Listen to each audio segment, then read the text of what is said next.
Name is Yogananda.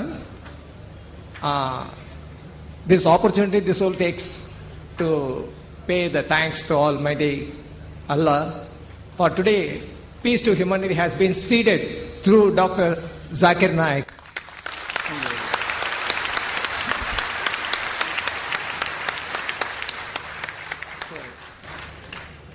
Peace to humanity for the Hindu-Muslim unity.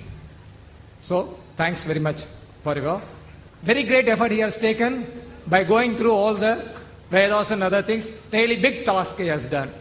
But still more is the another part of in Hinduism. There is, he has touched the matter of Vedanta. There is Siddhanta is another one is there. That also if he concentrates, still more he can give very good evidences. And it will be very good for the peace to humanity for the future. Okay, thank you very much. Thanks Allah.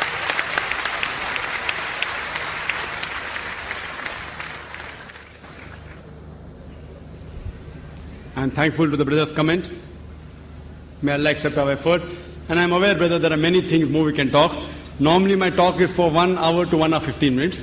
Today I requested Brother Zakir to speak for 1.5 and I spoke for 1 hour 40 minutes. And I'm aware that whatever we do research, it's just a drop in the ocean. And for more information, you can refer to my cassettes on concept of God in major religions, Muhammad Sallallahu Alaihi Wasallam, the major world religious scriptures, and there are many books I've written on these topics as well on Hinduism. Inshallah, if a person goes through them, they'll get more knowledge on the similarities on Hinduism and Islam. Hope that answers the question.